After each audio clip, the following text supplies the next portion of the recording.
Alors, bonjour Ingrid, Bonjour Joachim. j'espère que tu vas bien. Mais super Tu bien, es merci. toujours aussi ravissant. C'est gentil, merci. Alors, aujourd'hui on va faire un petit exercice un peu particulier, d'accord? On va essayer de parler un peu de la santé. La santé, mais selon une philosophie que moi j'ai de la santé. Oui, Et j'ai remarqué que tu appliques très très bien cette philosophie-là, peut-être de manière inconsciente, mais on va voir ça durant l'interview. ok. Tu sais que j'ai écrit un livre sur la santé, Oui, et je parle de la santé, de la philosophie de la santé, mais dans un axe un peu plus préventif et santé durable. oui, Et là, j'ai analysé l'activité que tu fais, c'est l'activité entrepreneuriale qui est très très bien. J'ai également remarqué qu'il y a beaucoup de femmes qui font cette activité-là. Et j'ai pris le temps un peu d'analyser, d'étudier, c'est vrai. et j'ai vu que ça correspondait à cette philosophie. Donc on va essayer de voir si ça correspond vraiment à cette vision de la santé que j'ai. Allons-y. Donc déjà, dis-moi un peu, pourquoi est-ce que votre activité que vous faites, il y a beaucoup plus de femmes qui le font? Est-ce que tu penses que tu as une idée de pourquoi est-ce que c'est? Ben, je pense que déjà comme ça touche le bien-être et je vais dire la santé physique et que le sujet principal c'est quand même la perte de poids, je crois que beaucoup de femmes sont impactées par ce thème. Elles souhaitent garder la ligne tout au long de leur vie et c'est vrai qu'avec le parcours d'une femme, le corps change souvent et donc la femme cherche à contrôler son poids peut-être d'une façon autre qu'un homme, je dirais. Et donc du coup, je pense que beaucoup de femmes font cette activité parce qu'elles entrent par la porte de consommatrices, je vais dire au départ. Et puis elles sont touchées dans le cœur par les résultats qu'elles ont. Et donc elles en parlent autour d'elles naturellement et puis deviennent petit à petit, je veux dire, sans s'en rendre compte des fois, les plus belles ambassadrices qu'on puisse avoir dans notre métier. Donc ça, je pense que c'est une grande partie des femmes qui peuvent nous rejoindre. Et une autre partie des femmes, c'était peut-être mon cas il y a presque 21 ans, je voulais être une maman plus disponible pour nos deux enfants. À l'époque, j'étais employée de banque, conseiller financier. J'ai fait ce métier une petite dizaine d'années. Et je me rendais compte que déposer mes enfants tôt le matin à la garderie, passer ma journée au travail, les récupérer après le travail tard le soir, rentrer à la maison, les devoirs, le bain, les faire manger au lit et on recommence. C'était pas trop la vie que j'avais envie. La vie dont j'avais rêvé. Ouais. Et du coup, ça m'a titillé de trouver une activité professionnelle autre que maman au foyer, même si j'ai beaucoup de respect pour les mamans au foyer. C'est ce qui m'a titillé de chercher une activité qui me permettait de travailler depuis chez moi, de gérer mon temps pour pouvoir mieux m'occuper de nos deux enfants, mais en faisant un vrai métier à côté. Ça, c'est magnifique ça. Et justement, parce que j'ai également une histoire personnelle qui est un peu similaire à ça. Ma maman aussi, elle a été un peu comme toi. Et justement, c'est pour ça que moi, j'ai un amour particulier par rapport aux femmes, justement, qui font ce genre d'activité. Et je me dis, logiquement, les femmes devraient un peu plus penser à ça parce que ça fait que tu trouves vraiment un peu plus de temps. Et j'en parlais dans mon livre d'ailleurs parce que je dis la santé, ce n'est pas uniquement une question d'absence de maladie, mais c'est aussi une question de bien-être global.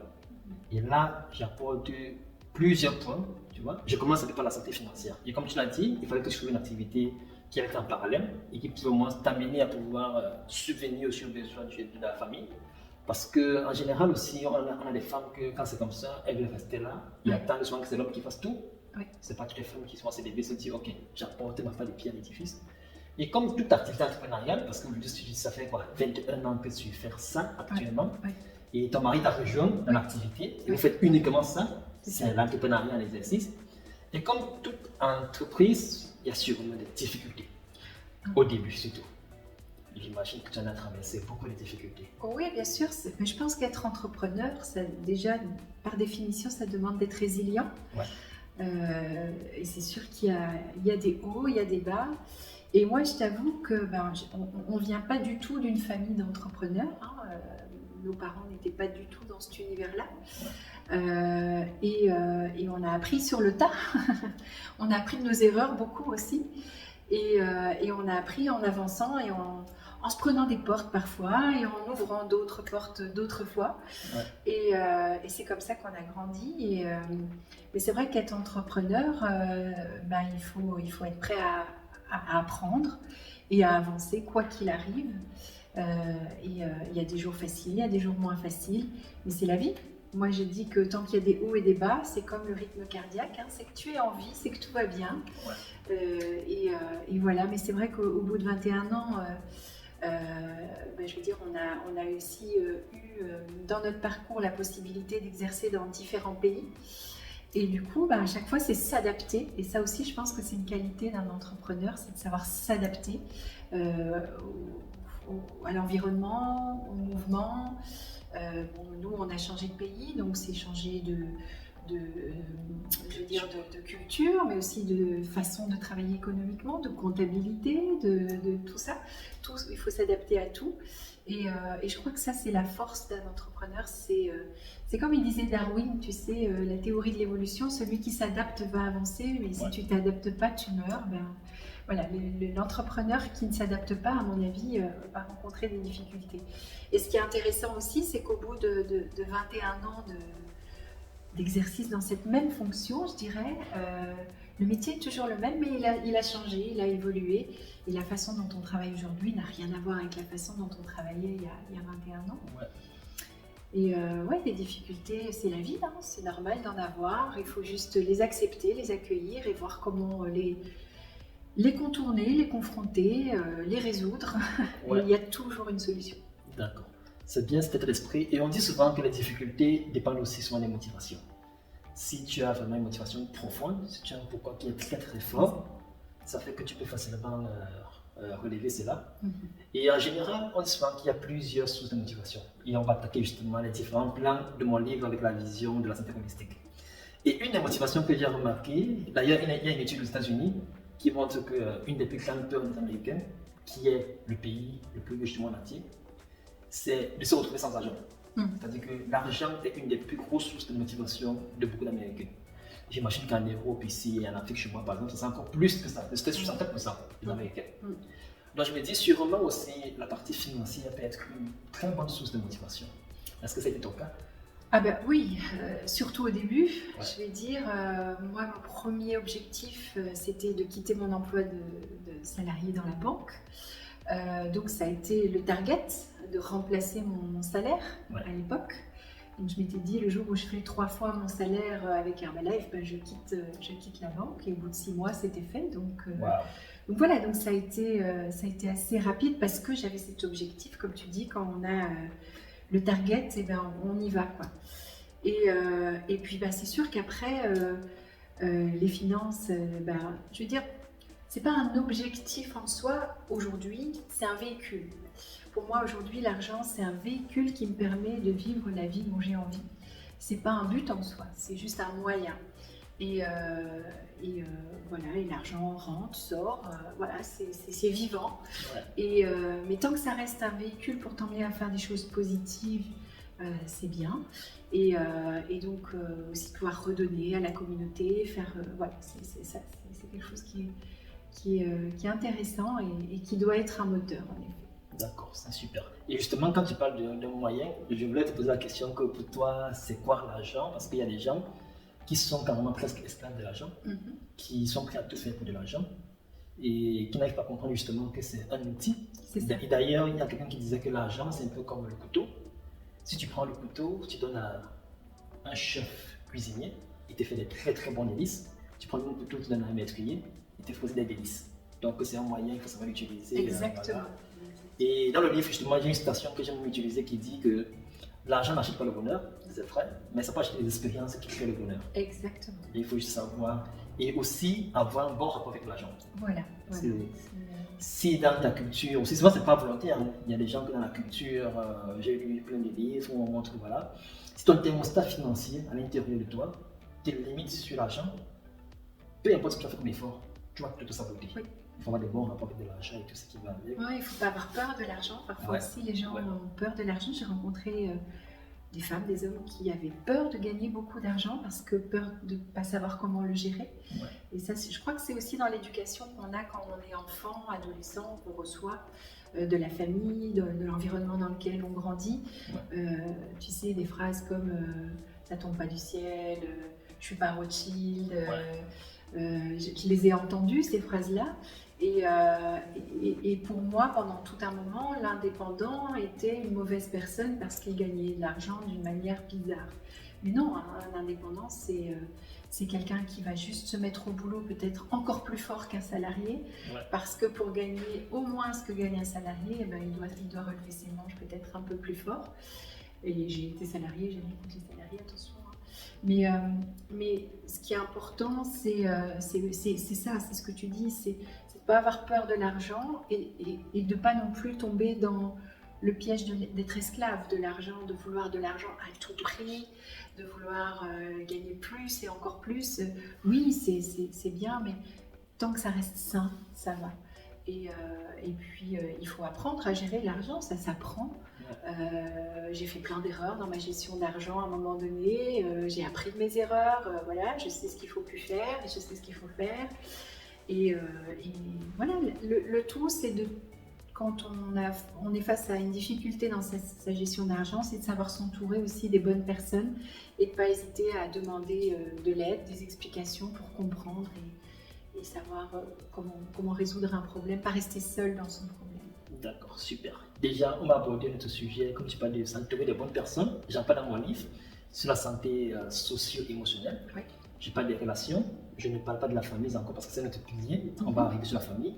Je dis qu'il est important de pouvoir s'entourer de bonnes personnes, que ce soit les collègues de travail, que ce soit les amis, pouvoir s'entourer de bonnes personnes parce que, comme un penseur très connu, sûrement tu le connais, Jim Rohn, il disait tu es la moyenne des 5 personnes qui t'entourent. Et justement, j'ai vu que tu as connu Jim Rohn. Oui. Déjà, c'est vraiment une classe ça, parce que c'est pas tout le monde qui réussit à connaître cette personne-là. Et comment est-ce que tu vois ton activité? Qu'est-ce que ça t'a apporté sur le côté relationnel? Alors, ce qui est intéressant au niveau relationnel, je vais faire un step back. Au tout début de mon activité, j'en ai parlé évidemment à mes amis, à ma famille.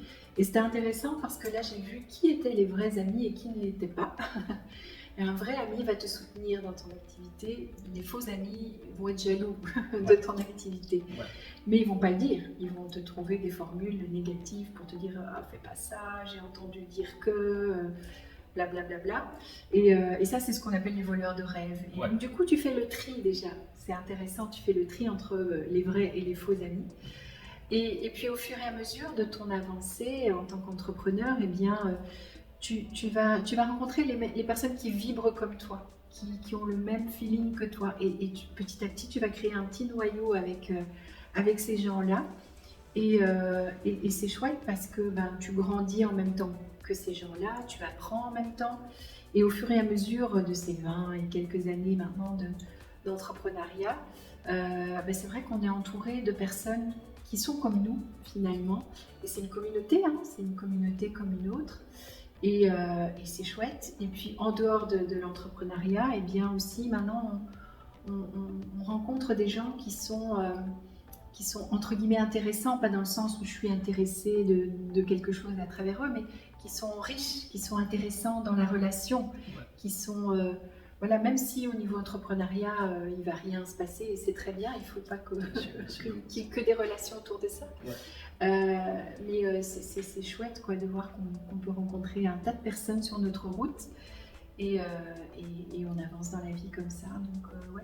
C'est une belle aventure, et puis d'avoir fait ça dans plein de pays aussi, c'est aussi très riche, ça t'ouvre les perspectives du monde et de voir que la Terre elle est belle. Ouais, c'est magnifique ça. Ouais. Alors, si on quitte sur le côté relationnel, puisque on dit les relations, on a les amis, on a tout, mais maintenant on vient sur le cercle, ce que j'appelle le premier soutien, la famille. La famille, oui. J'imagine que tu as cette activité entrepreneuriale. Comme tu as dit, il fallait que je t'occupe des enfants et tout ça. J'imagine que ça a vraiment eu un impact sur le côté familial. Ah oui, notre petit noyau, donc on est 4. Ouais. On a 2 enfants qui sont grands aujourd'hui, mais qui sont, ils sont adorables, merveilleux. Et je pense qu'on a vraiment créé, on a réussi. En fait, moi, mon objectif quand j'ai démarré en 2004, c'était vraiment d'être là pour eux. Et je pense que j'ai rempli ma mission. Et voilà, aujourd'hui ils ont quitté le nid, mais ils sont pas très loin, à 10 minutes, donc ça va. Et et je suis vraiment heureuse du cocon qu'on a réussi à conserver malgré qu'il soit plus sous notre poids. On a une très belle fusion, on a une très belle communication entre nous. On se dit tout, ce qui va pas.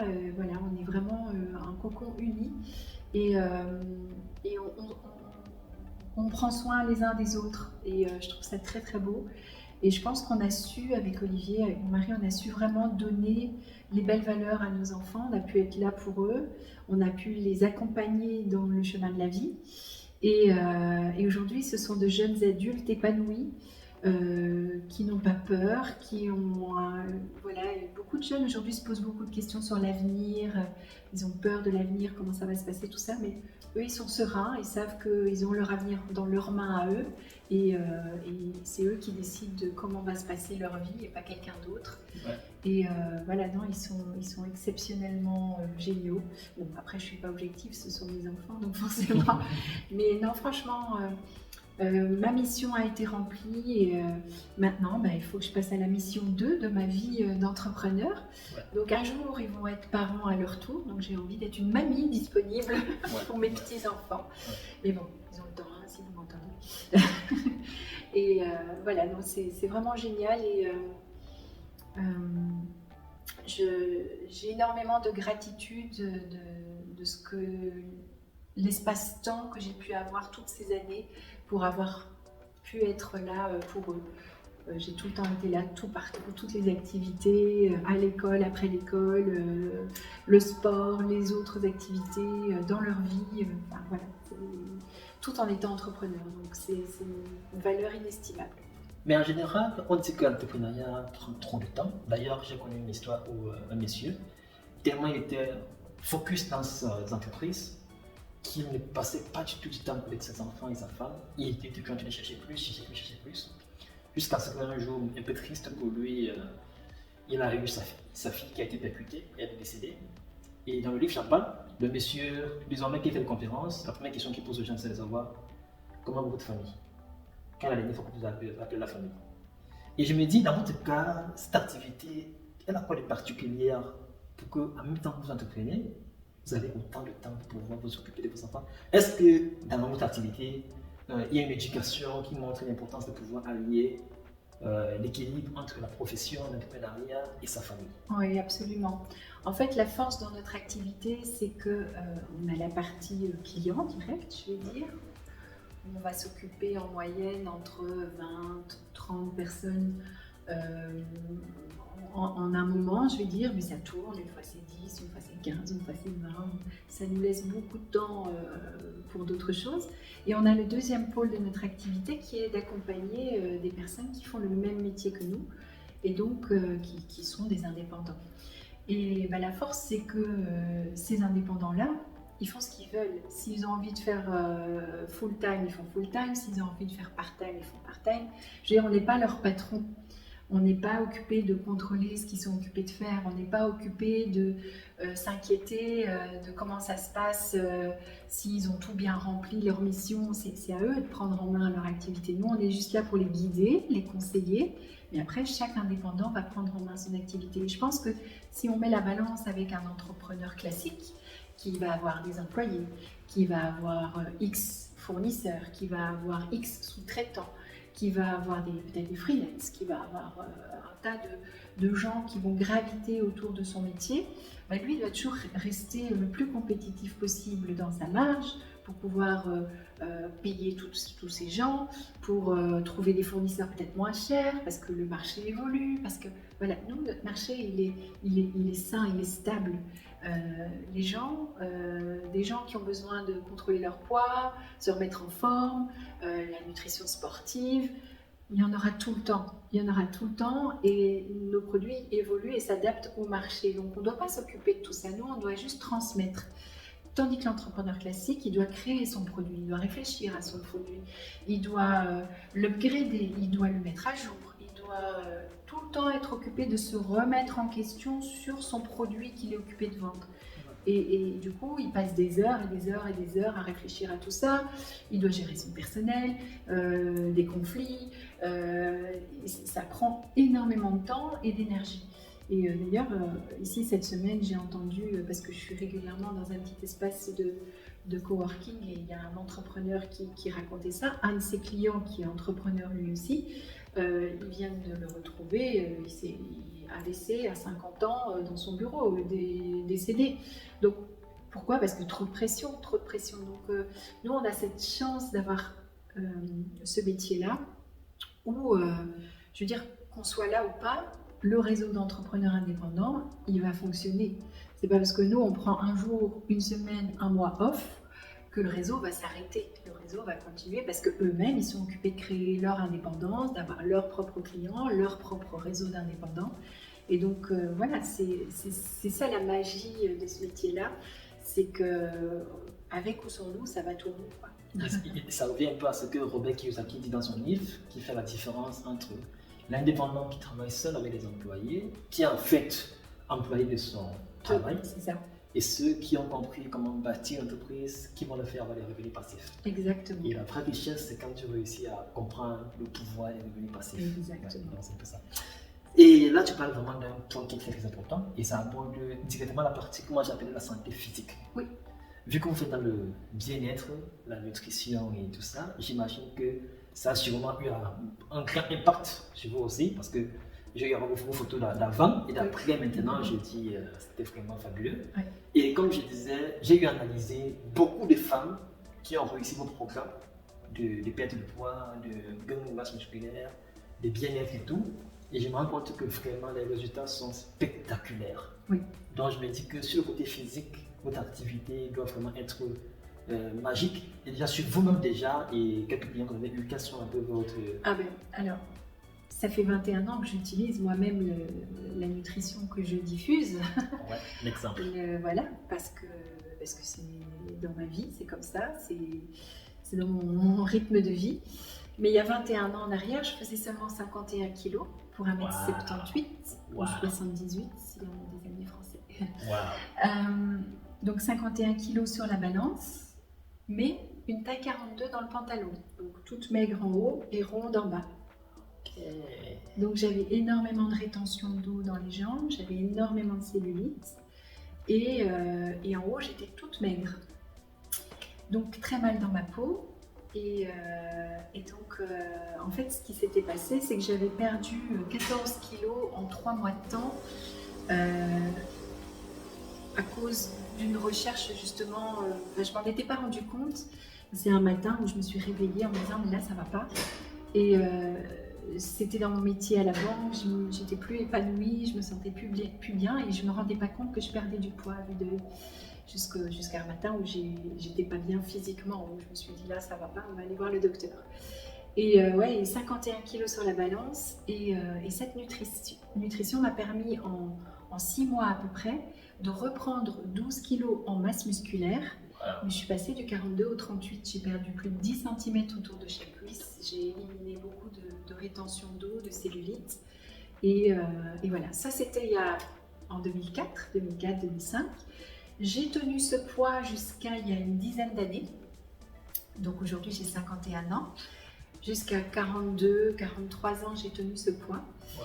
Puis j'ai eu un petit souci de santé, pas grave, mais un petit souci de santé féminin. J'ai dû subir une petite opération. Et depuis ce temps, je sais que si j'avais pas la nutrition, je crois que j'aurais pris 30 kilos. Facile. Et donc là, je contrôle mon poids. Depuis, je veux dire, les 7, 8, 9 dernières années, je contrôle mon poids. Grâce à la nutrition, je sais que je ne prends pas de poids. Voilà, c'est important pour moi. Et voilà, donc ça me permet de vraiment être le maître de mon poids, de contrôler les rênes. Ouais. Et sans ça, je sais que j'étais occupée de décoller dans le mauvais sens. Donc les hormones, tout ça. Alors je suis pas encore rentrée, je pense, où j'y arrive gentiment à la phase ménopause des femmes, où le corps va encore changer et on va encore subir des petits titillements. Et puis les hormones, tout ce qui va avec. Et voilà.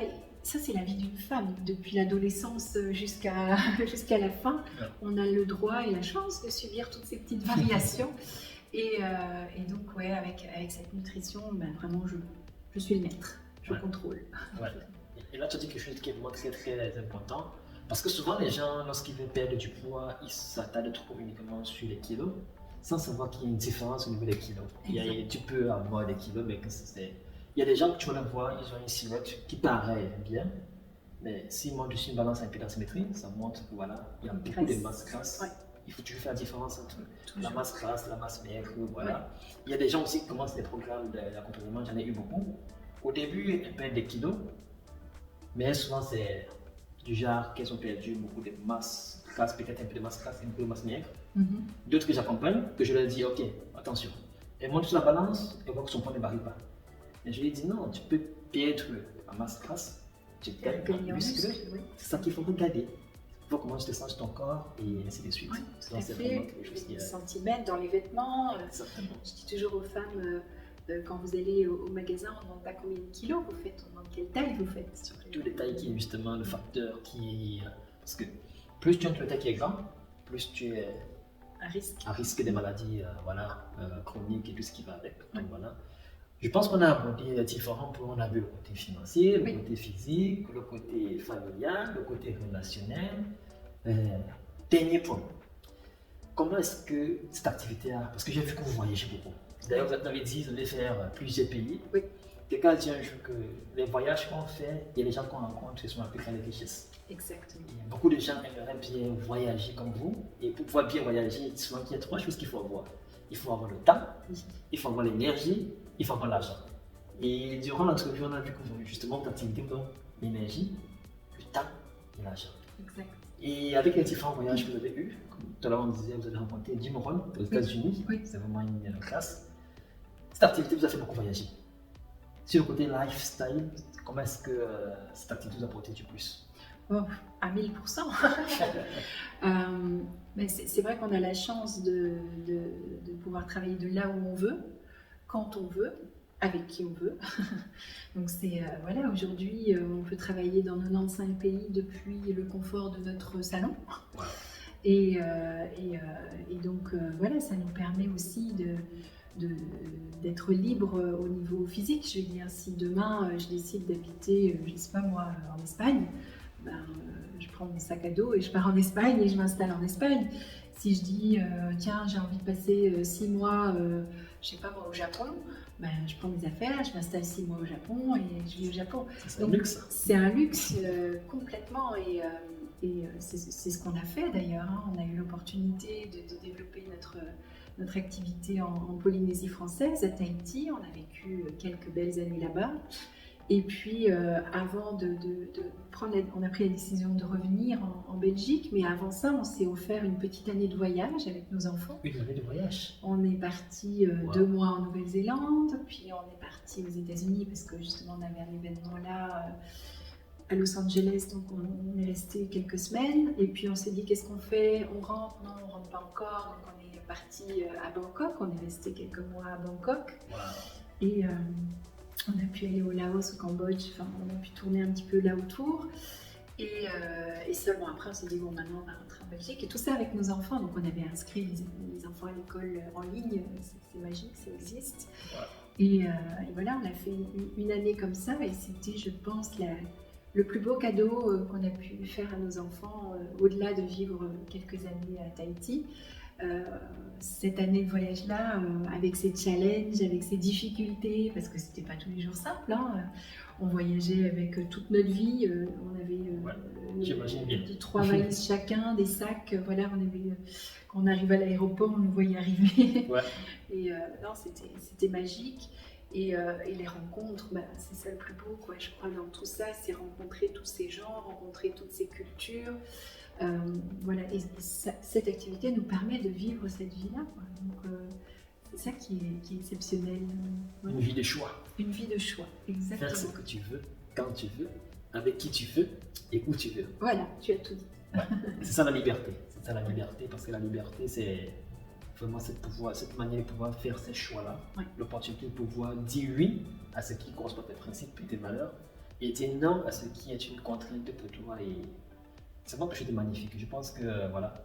Et pour toi, est-ce qu'il y a des choses que tu aimerais dire à quelques femmes qui aimeraient bien démarrer une activité à domicile, mais qui ont peur des difficultés, qui ont peur des différentes contraintes de l'entrepreneuriat, ça fait peur, c'est du vide, on se jette comme ça. Qu'est-ce que tu peux dire? Alors je leur dirais à ces femmes-là, et si vous me regardez, je vous parle, voilà. Je vous dirais, n'ayez pas peur parce que déjà on n'est pas seul. Ouais. C'est ça qui est magique dans cette activité-là, c'est que oui, on démarre, on est peut-être entrepreneur, etc. Mais on n'est pas tout seul, comme la plupart des entrepreneurs sont livrés à eux-mêmes. Nous, dans notre métier, on n'est pas seul, on est en communauté. Et on peut s'appuyer les uns sur les autres, poser des questions, comment je fais ça, comment je fais ci, et on avance ensemble. Donc déjà, c'est ça qui est bien. Ce qui est génial aussi, c'est qu'on n'a pas de pression. Il n'y a personne qui est occupé de te dire tu dois faire ci, tu as tant de chiffres à faire. C'est ton business, tu le gères comme tu le sens et tu l'adaptes à ta vie. Moi, je dis toujours que c'est notre activité qui doit s'adapter à notre vie et on grandit avec petit à petit, plutôt que l'inverse où tu vas tout chambouler pour cette activité. Donc, on grandit et on évolue, on s'adapte avec cette activité-là. Et surtout, c'est qu'il n'y a aucun risque. Le seul risque, c'est de perdre du poids si on doit perdre du poids, prendre de la masse musculaire, de se remettre en forme. C'est de l'énergie, de la vitalité. C'est le seul risque qu'on va prendre, c'est celui-là. Prévenir les maladies chroniques. Absolument, c'est la prévention. Parce que la plupart des maladies aujourd'hui connues, qu'on appelle les maladies de civilisation, on sait que si on fait attention à apporter à notre corps tout ce dont il a besoin en termes de nutriments, vitamines, minéraux, etc., eh bien, on va prévenir toutes ces maladies-là. Et donc, ça nous permet de vieillir le plus longtemps possible en pleine forme. La longévité. C'est ça. Moi, j'ai décidé de vivre au moins jusqu'à 108 ans. Tu vois, c'est mon target. Magnifique. Donc, voilà, non, il n'y a vraiment aucune crainte à avoir, aucun risque. C'est que du bonheur, c'est que du plaisir. On apporte une telle valeur aux gens, un tel bonheur, un tel plaisir aux personnes. Moi, quand quelqu'un me dit merci, j'ai perdu 1 kg, 2 kg, 3 kg, 10 kg, 15 kg, pour moi, ça fait ma journée, c'est bon, quoi. J'ai rempli ma mission et c'est magique. Ça, c'est clair, ça, c'est magnifique. D'ailleurs, il y a quelqu'un qui a dit un jour, tu crois que c'est toujours Jim Rohn, oui, non, c'est plutôt Eric Ward qui dit qu'une des ses plus grandes satisfactions, c'est de parler dans un témoignage positif de quelqu'un. Quand tu apportes des impacts, et je vois justement que vous apportez beaucoup d'impact, ça fait quoi? Plus de 13 000 personnes vous accompagnent. Oui. Wow. Alors, directement, indirectement, mais en gros, oui, c'est 13 000 personnes qui, de près ou de loin, nous ont fait confiance. Et au-delà de ça, utilisent cette nutrition. Alors, les 13 000 n'utilisent peut-être plus tous la nutrition, mais à un moment donné, l'ont utilisée et ça a changé leur vie sur leur parcours. Et puis, ce qui est génial, c'est que, tu vois, ma toute première cliente de 2004, elle utilise toujours, 21 ans plus tard, la nutrition. Wow. Et à chaque fois qu'on se voit, parce qu'on se voit de temps en temps, elle dit merci. Et pour moi, mais c'était vraiment la toute première. Elle s'appelle Sarah. Ça, c'est magnifique. C'est génial, quoi. C'est magnifique. Et quand on dit nutrition, ça me rappelle toujours cette phrase qui est la plus connue du père de la médecine, qu'on appelle Hippocrate, qui dit toujours que ton alimentation soit ta première médecine. Absolument, il a tout à fait raison. Il a tout à fait raison. Bon, je crois qu'on va finir par là, par cette station-là. Vraiment, merci Ingrid pour l'échange. Merci, je pense que ça va beaucoup aider les personnes. Et ça correspond vraiment à cette vision, cette philosophie de la vraie santé. Et voilà, j'espère que les gens ont bien regardé, ils ont compris cette philosophie que je prône et que je partage. Et voilà, on se retrouve à notre prochain numéro. Allez, merci Ingrid.